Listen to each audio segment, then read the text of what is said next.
Hello, hello. You're watching Trending with the Tennessee Tribune.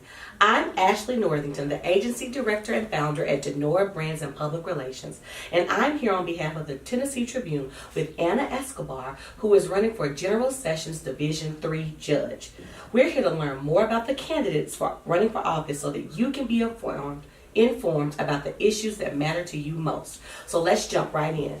So Ana, tell me a little bit more about you and why you decided to run for office. Well, I came to this country from Colombia, South America, when I was 6 months old. And I have lived in Nashville 43 years, so I've been here most of my life. So I've been a lawyer for 22 years. I was a defense attorney for 12. I've been a DA twice.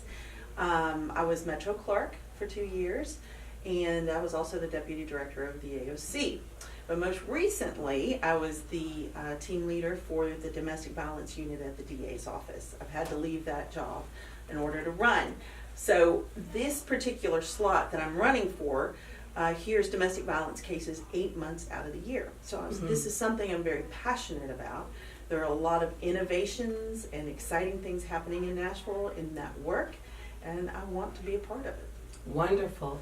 So talk to me a little bit more about this passion. What has prepared you for this specific judgeship?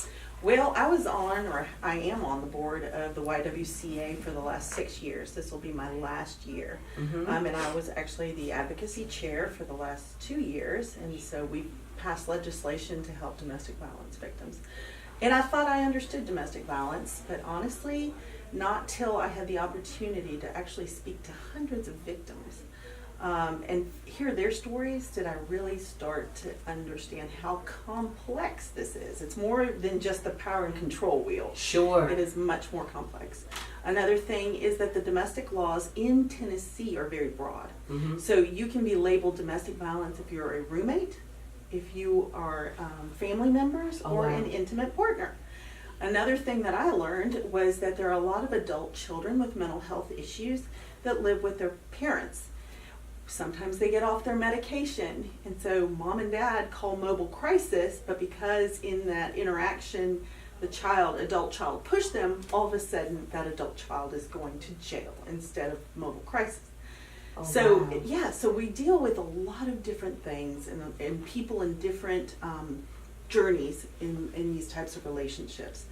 So my passion is, just getting to know these people, hearing their stories, trying to figure out how to help them. Wonderful. Well, they say that you're pretty lucky if you get to marry your passion with your vocation. Yes. So that's amazing that you're doing that work. So talk to me a little bit about what you think is the biggest obstacle in this specific role that you're running for, and how do you plan to address that obstacle? So at the DA's office, we really try to help victims. Sure. They say it takes 7 times for somebody to leave an abusive relationship.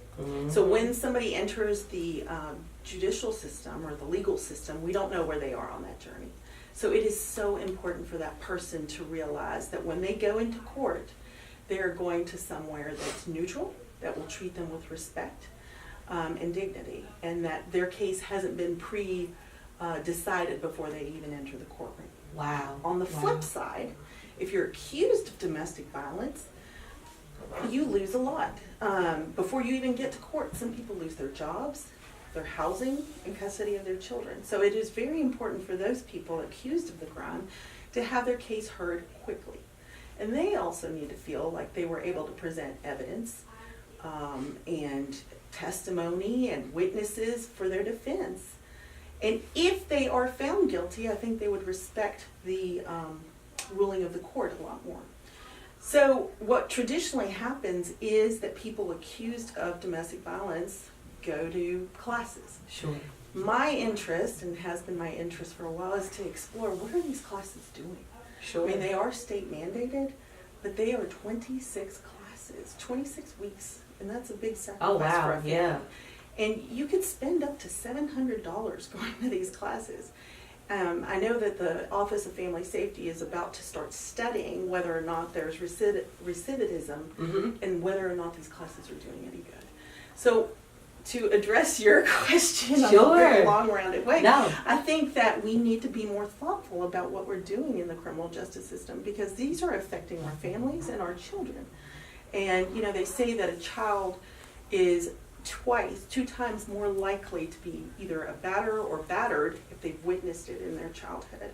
So really, at the end of the day, this is about the child in these homes. So we need to figure out, what is it we're doing? What are we asking these people to do to kind of fix their family unit? Wonderful. So what do you feel, aside from serving on the board of the Mm-hmm. YWCA, what do you feel has prepared you to be a judge? I think I've been a defense attorney, like I told you, for 12 years. Sure. I have had jury trials in federal court and state courts throughout Middle Tennessee. So I've been before all kinds of judges who treated me in all kinds of ways. Yeah, I can imagine. Yeah.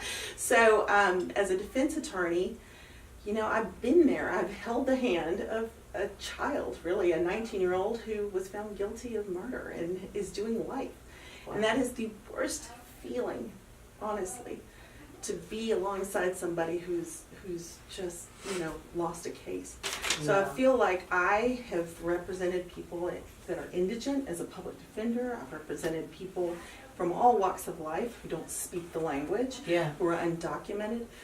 So I can appreciate how people walk into the court system and how we could make it better for them and more accessible Sure. for those people that are disenfranchised. Sure. On the other hand, as a DA, I know how hard it is to come into court and accuse someone that you love. Mm-hmm. That is the father of your child or the mother of your child. And so there are things that we can do to make the experience a lot less threatening and a lot less traumatic. Sure. So I think having seen both sides of things will help me make the court system more accessible to everyone. Wonderful. So I know that you've been on both sides of this, and so you have a unique perspective in that way. What other special sauce are you bringing to this? Well, I consider myself an innovator. So when I'm just going to give you a couple of examples. Sure. When I was Metro Clerk, I saw that all these leadership classes coming through the council chamber. Tons. And so I thought, the employees of Metro are really good people, and we do really good things in Metro. So I started a program along with Mayor Dean called My City Academy. Mm-hmm. And so it was 6 months, and new Americans and neighborhood leaders came and listened to presentations from all the departments. Like one day was infrastructure, public safety, and so they got to meet the directors and got the phone numbers and knew where to call when something happened. It was a great program. Mayor Berry also continued it, and I'm hoping Mayor Briley will also continue it. It's been a great networking thing for them, and the city's been able to plug these people into boards and commissions. So I bring that up to show that when I'm at a job, I am engaged, and if I see that there is an opportunity for others to get engaged in government, then I try to create that. I try not to complain about things, I try to fix them. Yeah. For instance, while I was team leader of domestic violence, I saw that there was a gap in the harassment law. And in 2016, through the advocacy committee at the YWCA, we were able to change the harassment law. We got the bill passed. Oh, wow. So it was all what we did is that technology hadn't caught up with the law. Sure. So to harass someone, you could call them continuously. Well, now you can text them. Nobody calls anybody anymore. So so now, you're right, texting, Facebook, social media. Yeah. So we got the law changed to include all those kinds of contact that are happening that are harassment. And in the past, they didn't count because it wasn't a phone call. Sure. So that I'm giving you those as examples because when I see something, I try to fix it. Wonderful. So you're a solutionist. I am yes. I love that. I That's try. good. Yes. So tell me a little bit about, I know we talked before, and there's a little bit of confusion about what the general sessions judges Right. are doing. So can you share with Yes. the Trending with Tennessee Tribune audience, like, that there are different categories? Talk a little bit about that. Absolutely. It's very confusing. So normally judges have an 8-year term. Sure. But we, in May, have a special election because we've had 4 judges either retire or move on. Sure. So we have 2 slots that are running, Division 10 and Division 3, and I'm Yes. in 3. Yes. And then we have Chancery and Criminal Court. Yes. So in general sessions, there are 11 slots of 11 judges, and really that number really doesn't mean anything. So all of Davidson County can vote for each of us in Division 10 and Division 3. So it doesn't mean that only District 3 or only District 10 can vote for those people. All of Davidson County can do that. All of Davidson County can do that if they ask for the specific ballot. Now, what do Exactly. they have to ask So for? the other piece of this is, first of all, you need to register before April 2nd, right? Yes. Online. Yes. You can do it. So once you're registered and once you go to the polls, you have to ask for a Democrat primary ballot in order to see any of the metro offices that are up. Right. So that it's not just the judges, it's the clerks, the sheriff, register of deeds, all that. If you don't do that, the only thing you'll see is transit. Right. And so you'll walk into the booth and only see transit and go, whoa, what happened? So you have to ask for the Democrat primary ballot. Wonderful. And if you happen, to vote in Republican primaries, that primary is only in August. So you're not missing out on any Republican candidates in May. Wonderful. Thank you for sharing that. I Yes. just wanted to make sure that we highlighted that critical piece of information for the audience. Now, tell me, this is the tough question. Okay. Why should people vote for you? I think people should vote for me because I'm not a politician. Sure. I'm a public servant. And I have been a lawyer for 22 years. A majority of my law practice has been in general sessions. I care about the people who work there.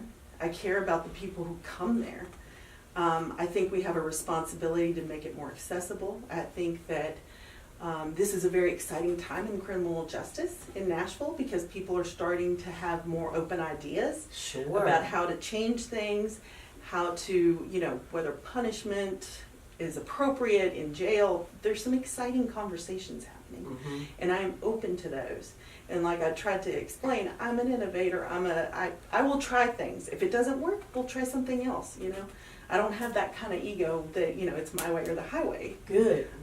So I will come to work. I will work hard. I will do my job, and I will be engaged. One thing I like to tell people is, I'm not a politician, but in my adult career, I've been on 20 nonprofit boards, professional associations, and government commissions because I'm engaged, because I love Nashville, and Nashville's my home. And a fun fact that if I were to get elected, I would be the first immigrant Hispanic judge in Davidson County. Now, tell me a little bit about what would that mean to you? What do you think that means to Davidson County for you to be the first immigrant Hispanic judge? It's more than me. Yeah. It really is. I mean, I have worked hard and I've done everything I've tried to get here. But Sure. honestly, it's more about those kids that are watching me try to do this, and for them to see that if you work hard, go to school, you can achieve your dream. And that's what this is about.